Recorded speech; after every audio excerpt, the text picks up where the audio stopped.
1, he said as he straightened his suit jacket, then his tie. I was surprised by what had just happened, and he noticed this. I told you, I won't do anything you don't want me to do. 2. I thought about this for a moment, thinking back to 5 years ago when he first told me this. For the last 5 years I've continually tried to learn everything I could about the man I would spend the rest of my life with, through the internet. And for those years I tried to push him away. But I never tried actually spending time with him, to get to know him personally. I know he would do anything I asked him to, except for letting go of me, that is. Maybe if I get to know him, I won't have this constant battle in my head about him. I want to get to know you, before my birthday, I said, making up my mind. He was visibly taken aback by my sudden decision to spend time with him. He was used to me pushing him away and spending as little time with him as possible. What do you mean? I sighed and started walking back towards the house, waiting for him to get over his shock and catch up with me. Once he did, I continued, I have 3 months until I'm yours, and the only thing I know about you is what I've learned on the internet. So you would like to, what?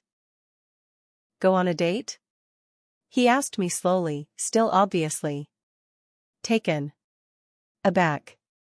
Well, I wasn't thinking a date, per se. I responded as we arrived back at my house. I looked at my mother, standing on the porch, watching us. I rolled my eyes and ignored her, walking up the steps. Damien noticed my reaction to her and stopped. Is there something you want, Jennifer? He said to her, with a growl. No, Mr. Edge, I'm sorry I didn't know where Bast was, I came home, and she wasn't here. She responded quickly. Don't pretend you care about her, Jennifer. Not in front of me. He said, leading me past her, and back into the house. Once we were back in the house, he led me into the kitchen where he started going through the cabinets. What do you want to eat? He asked me. I'm not hungry, I said, grabbing water from the fridge. You haven't eaten since before you went to school. You need to eat. He responded, pulling out bread, butter, and cheese. How did you know? I asked, but then shook my head. Never mind, don't answer that. I said as I put down the water and started to help him with making grilled cheese and tomato soup. I know vampires can eat real food, so you're going to eat with me. Yes, little one. He said as we finished cooking and took the food upstairs to my room. Once we were there, I turned on the TV and sat on the bed. He started to sit on the chair at my desk, but I stopped him and patted the spot on the bed next to me. Once he was on the bed, we ate silently until we were done. After eating, he placed out dishes on the desk and started to get ready to leave, but I grabbed his arm and pulled him back into bed with me. 2. Tell me about you? I asked him. Ask me what you would like to know, little one. Tell me about your human life. I was born on November 15, 1752 in Philadelphia. I had a normal life, or what passed for normal back then. And I was turned into a vampire on my 32nd birthday, in 1784, he said. 2. I could tell this isn't a subject he wanted to talk about, so I didn't push any further on what is your favorite food. He started laughing, a deep hearty laugh, shaking the entire bed. Little one, you know already it. I know you don't have to eat, but that doesn't mean you don't eat just for the hell of it. I interjected, resting my head on his chest, watching his stomach rise and fall. What's the point in breathing, if you don't need to? Force of habit, mostly. There is no point in doing it, but if I went around not breathing, people would notice. He said, putting his hand on my shoulder, and resting his chin on my head. 2. Have you really not had sex in 17 years? I asked. This was the answer I wanted most, but I didn't want to just come straight and ask it. But he wasn't fooled. He chuckled and made me look at him. You don't have to beat around the bush with me, you can ask me any question you have. I will always answer honestly, you know this. You didn't answer. I replied, smiling. No, I have not. Your birthday makes exactly 18 years. I sighed and reached up, putting my arm around his neck, and pulled him down to me. I kissed him quickly on the lips, then pulled away, before I could do anything I might regret. I put my head back on his chest and closed my eyes for a moment. My eyes too. He kissed the top of my head and started rubbing my back as we started watching the TV again. I felt my eyes start to get heavy as he rubbed my back. It wasn't long until I finally succumbed. Wake up, little one, Damien said, shaking me softly until my eyes fluttered open. I felt my heart skip a beat as I looked up into his electric blue eyes, hovering over me. Damien? I mumbled, blinking to wake myself up. I felt my cheeks turn hot as I remembered that I fell asleep in his arms last night. Do vampires sleep? I asked him as I sat up in bed. No, not really, he replied, handing me a cup of coffee. I watched TV, looked up some things on your laptop, and took a shower, he said as he opened my closet and started pulling out some clothes. What the fuck are you doing? I asked him, after standing up and stretching. You said you wanted to spend time with me, so you're going to work with me.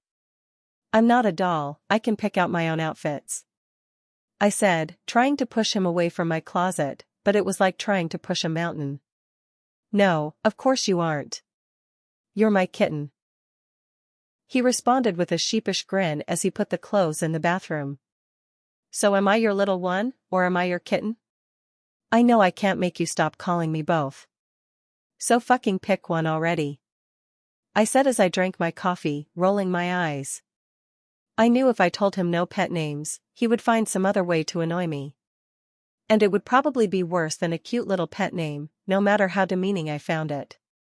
Then, you're my little kitten, he said as he came over to me, took the coffee cup out of hands, and pulled my body against his. Shall we continue what you started yesterday, little kitten? I felt my face get hot again as his face was only inches from mine. I didn't start it, you did. So you admit, something was going to happen yesterday? He responded, pinning me down on the bed. What? No, I whimpered, feeling myself getting wet between my legs. I couldn't help it, this man was incredibly sexy, and after all, in a couple of months I would be living with him. How long could I really act like I didn't want him back? You're lying, little kitten, he purred as he lowered himself between my legs, kissing me softly on the corner of my mouth. Let me up, Damien, I whimpered as I felt myself growing hotter by the second. I really did want him, it killed me how badly I wanted him to take me. Do you expect me to listen, when I know you're lying to the both of us? He whispered as he kissed the other side of my mouth before licking my bottom lip. Yes, I do, I said, trying hard to control my breathing as my heart pounded in my chest. He chuckled and kissed me hard, his tongue exploring my mouth as he held my hands with one of his, over my head. He only broke away from the kiss long enough to ask me, do you still want me to stop? I didn't respond, but instead I lifted my head up to bring our lips back together, before wrapping my legs around his hips. He used his other hand to rip off my shirt, scattering buttons all over the room, as he broke the kiss again. I moaned softly as he kissed a line from my lips, down my throat, until he reached the waistband of my pants. When he did, I tried not to, but still raised my hips to him with a whimper. I couldn't hold back my desire for him anymore, and I didn't want to. He suddenly released my hands and crouched over me. Now you know what it's like to be me. Telling yourself you don't want something, when in reality you want it more than anything else. Once you think you have it, someone rips it away, just because they can. I cried out in frustration as I looked up at him and pouted. That's not fair. Neither is denying myself the simple things in life, for a little human, who has continually told me over the span of 5 years, that she will never accept me. Once I finally tell myself to give up the chase, she suddenly wants me. You're right, Damien, I'm sorry, I know I've been a bitch to you since I found out. If you can promise me one thing, little kitten, I won't do that to you again. He said as he stood and put his shirt back on. What? I won't try to have you again until you come to live with me. But once you are under my roof, you will not deny me again. He said with a threatening snarl, showing me his fangs. He saw the bewildered look on my face, so he explained further, you are mine, you've known this for nearly 6 years. I will stand by what I told you. I will not try to take you again, until you come to live with me. But when you come to live with me, little kitten. He trailed off as he pulled me into his arms, and looked down at me before continuing, you will not deny me again. I'm going to shower, I said, pulling myself out of his arms and walking into the bathroom. I understood what he was saying, and as much as I didn't want it to, it turned me on more. I found myself excited for the day he would come and take me away. I couldn't stop my mind from wandering as I started picturing it. He would come for me on my birthday, then he would drive me to my new home. Once we arrived, he would show me to our bedroom and close the door behind him. Before I could do anything about it, he would throw me on the bed and tear all of my clothes to shreds. 15. I could literally picture our naked bodies as he had his way with me until I begged him to stop. As I stood under the water, I had to switch it to cold, because just thinking about it had me ready to call him into the shower with me. But I couldn't. I didn't want to take the chance that I would chicken out at the last moment, making him mad. He would probably kill me if I did that. Then my mind started wandering to what it would feel like if he drank from me, as he took my innocence. The water wouldn't get cold enough to cool me off then. I told myself to stop thinking about it, to focus on my shower, then I remembered that he said he'd taken a shower while I was asleep, and my mind started to picture it. That tall, god of a man, standing in my shower. Hot water running down his short black hair, onto his enviously long eyelashes, past his amazing blue eyes. Down his broad chest and rock-hard abs, and then off of his. Hurry up, kitten. We need to get going. His deep voice suddenly interrupted my naughty thoughts, saving me from myself. Okay. I called out as I hurriedly washed myself. Are you okay? Damien asked me when I finally came out of the bathroom. Why wouldn't I be? I said as I held the towel tighter, feeling embarrassed. Even though I knew if he wanted to take off my towel, there was nothing I would be able to do about it. Because your heart was pounding nearly the entire time. I had a lot on my mind, I said, turning my head away so he couldn't see my blush. I'll wait outside as you ready, he said as he walked out of my room. I looked in the mirror and straightened my outfit. The outfit he picked out for me was a white blouse and a short black box pleated skirt. I looked at my reflection and barely noticed myself. My long wavy hair fell to my hips, my green eyes stood out against the black of my hair. I looked beautiful. I knew I was attractive, but in the outfit I looked less like a beautiful child, and more like a beautiful woman. I decided to match my outfit with a pair of black lace-up over-the-knee high boots. After double-checking my reflection, I opened my bedroom door to find Damien leaning against the wall, opposite of my bedroom door, waiting for me. When his eyes fell on the space between my boots and my skirt, I saw his eyes flash blood red. He took in my appearance from head to toe slowly, so slowly I started to squirm under his gaze. Kitten, you are gorgeous. Damien finally said, quietly as he closed the gap between us, pulling me against him. See? Can we go now? I asked him, looking down at the ground, afraid of looking into his eyes. I knew what I would see, and I was afraid that I would unwillingly tempt him into locking us in my bedroom for the rest of the day. He chuckled and led me to his blacked-out Aston Martin, opening the passenger door for me. Once we were both seated inside, I looked out the window and let my mind wander again. I began imaging again when he would take me home, the things he would do to me. It wasn't until I felt his soul-burning gaze on me that I pulled myself out of my thoughts and looked over at him. What are you thinking about, kitten? He asked me with a smirk. He somehow knew what I was thinking about, and he seemed to be enjoying it. Nothing, I said quickly, putting my hands on my lap and squeezing my legs closed. I recall you saying you would stop lying about your feelings to me. He stated as he continued to glare at me. You said I won't be able to deny you once I live with you. Does that mean you're going to rape me? I asked, changing the subject as quickly as I can. I felt bad once I saw him flinch when I used the word rape, but it was too late to take back what I said. After the flinch, I wanted to apologize and beg him to forgive me, but before I could say anything, he spoke. No, Bast. You misunderstood me. I know you want me, but you won't admit it to yourself.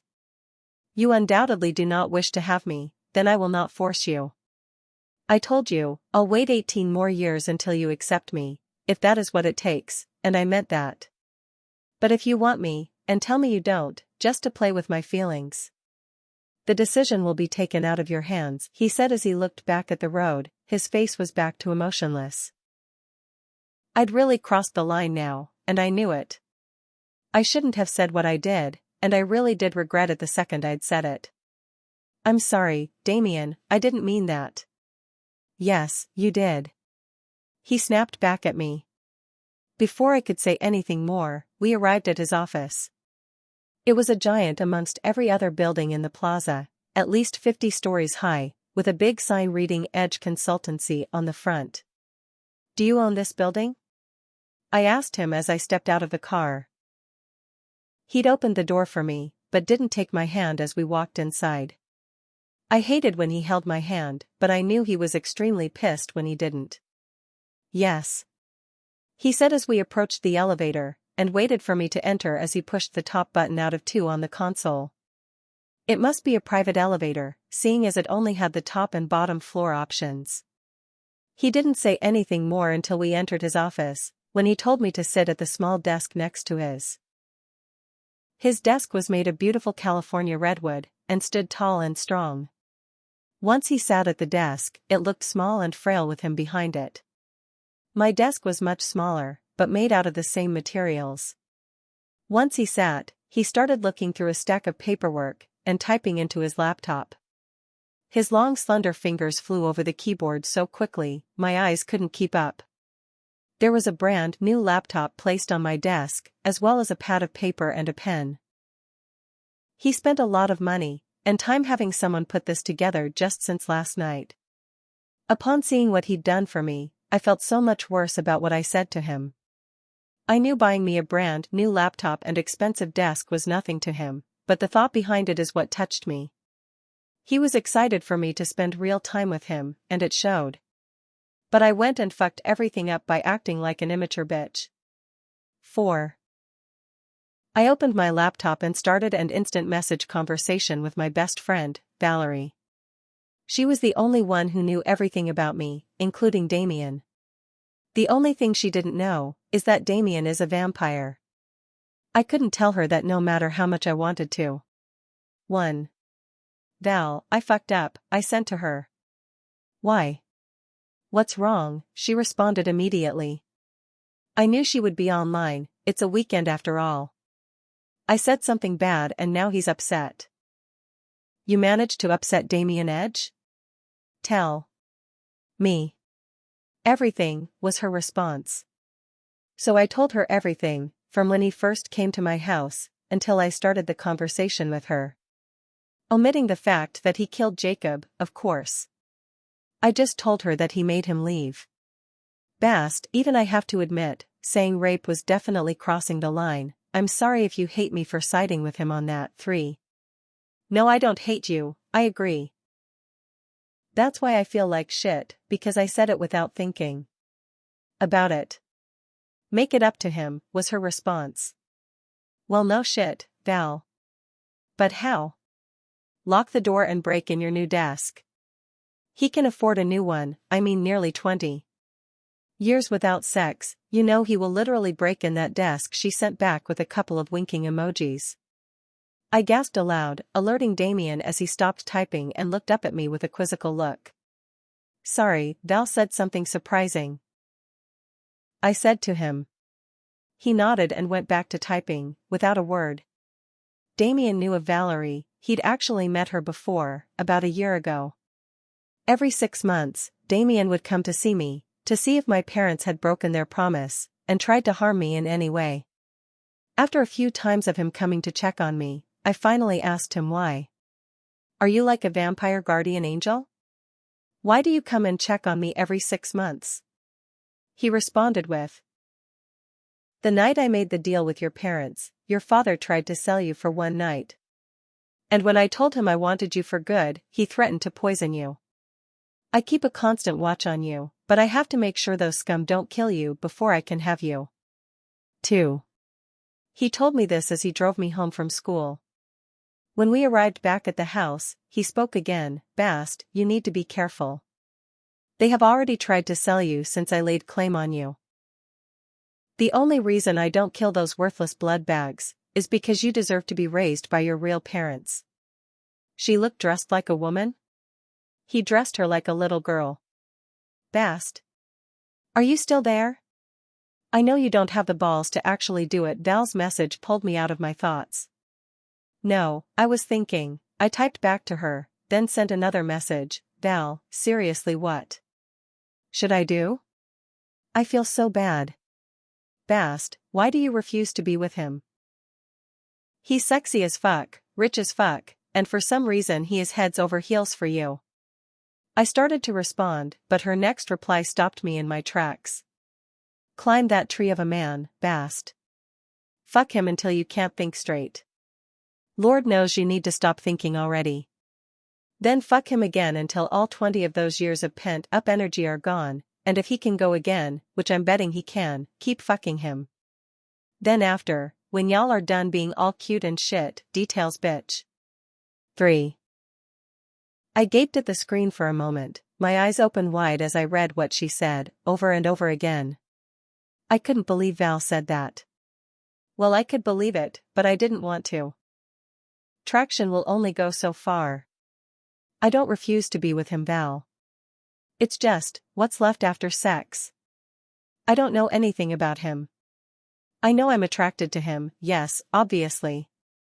But when I have to spend the rest of my life with him, I want to feel something for him other than sexual. What if after sex, he decides that he wasted nearly 20 years on something that wasn't worth it? You have no idea how much that would destroy me. That won't happen, kitten. Is that what you've been afraid of this whole time? Damien suddenly said in my ear. I hadn't noticed him walk over to me, and I definitely didn't notice when he bent down to read what Val and I were talking about, despite the fact that his face was right next to mine. I couldn't help the small squeak that escaped when I heard his deep voice, right in my ear. How long have you been there? I whispered, breathing heavily. Not long, but I'm a quick reader. He said as he spun my chair around, so we were face to face. Is that true? What you told Valerie? He asked me, kneeling in front of me, so I didn't have to crane my neck to look up at him. I nodded softly, unable to find the words to speak.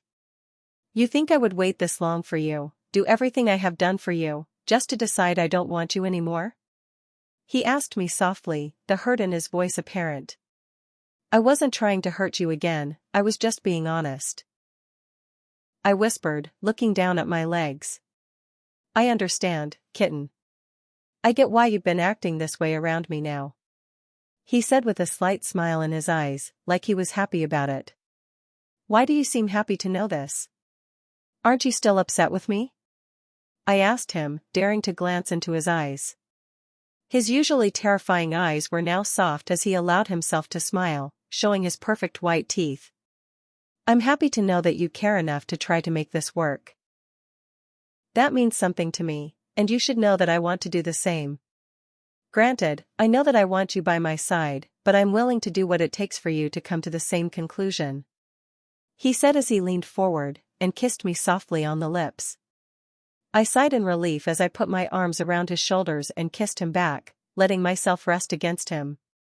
He groaned as he put his arms around me, pulling me to the edge of my chair as he explored my mouth with his tongue. I felt my heart rate increase as we began kissing harder, with more passion than ever before. He put one hand on the back of my head as he leaned into me, forcing my chair to lean back against the desk, his other hand making its way down my back until it reached just under my thigh. He broke away from our kiss long enough to let me catch my breath.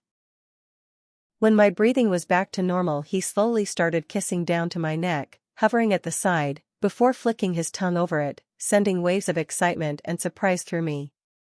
"Will you?" I whispered, tilting my head to the side, showing him I wanted it. "Not yet, kitten. Not until you've made your decision."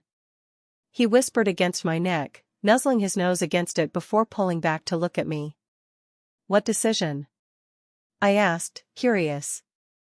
Before he could answer me, the door to his office suddenly swung open, and a beautiful blonde walked in.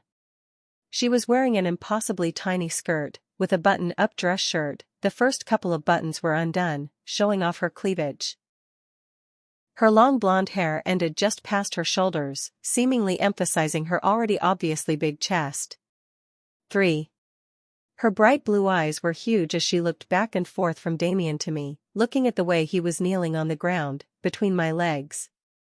The way we were looking at each other, and the way he was holding me. "Who the hell do you think you are, walking into my office uninvited?" Damien snarled as he stood and took a step towards her. "I'm sorry, Mr. Edge. I didn't think you would mind. I'm your new assistant, today is my first day." The woman responded, smiling brightly, showing off her perfect white teeth behind her bright red lipstick. 1. Damien was speaking to the woman with his normal emotionless face, but I could see the disdain in his eyes as he looked at her tiny skirt and unbuttoned shirt. "Do you always show up on the first day of work, dressed like a shameless harlot?" She looked shocked at his response. It was obvious that she thought his reaction would be the exact opposite to her exposed skin and beautiful face. "I'm sorry, Mr. Edge, I'll dress more appropriately tomorrow," she said, trying to act like she wasn't disappointed with his rejection. "Oh, my name is Dana, Mr. Edge, it's a pleasure to meet you," she said, closing the gap between them and holding out her hand. He looked at her hand and sneered. "Why are you still in my sight, Dana?" he said, spitting her name out like it tasted bad in his mouth. Dana looked past Damien, at me, then back at Damien with a nod. "I understand why you are so upset, sir. I didn't mean to ruin your breakfast." Before either I or Dana could blink, Damien had her against the wall, holding her up by the throat. He was squeezing her so tightly that in only a second, her face was turning purple and her eyes were starting to bulge. "What did you just call her?" he growled, his fangs fully elongated and his eyes blood red. "Damien!" I exclaimed as I ran to him and grabbed his free hand. "Please don't. Bast, this woman has insulted you, and for that she deserves to die. Just like the shameless slut she is," he said, looking down at me. "I don't want you to kill anyone for me, Damien," I said as I looked at Dana. Her eyes were beginning to close, and she had stopped gasping for breath. "Please, Damien. I can't have that on my conscience." He nodded as he squeezed my hand softly, then he released Dana, letting her fall to the ground. I looked down at her as she started flopping around like a fish, breathing in as much air as she could. "Thank you, Damien," I said, looking up into his eyes which had now returned to their regular blue. "I told you, kitten. I will do anything you ask of me." "Even if I disagree," he said, casting a glance at Dana who had now caught her breath and was looking at the two of us. "Leave, and never come back," he said to her, "then lead me back to my desk." I looked up from my laptop, peeking at Damien. He was still looking through paperwork and typing on his laptop, but the atmosphere in the room was no longer tense like it was before, and he wasn't angry at me anymore. I drank in his beauty, as he worked, admiring him. He looked so powerful behind that desk, and unimaginably gorgeous as his electric blue eyes darted from the paperwork, back to the computer screen. His pink, lush lips slowly parted as he concentrated, and his slender fingers continually moving at incredible speeds over the keyboard. "Come here, kitten." he said softly, not looking up from what he was doing.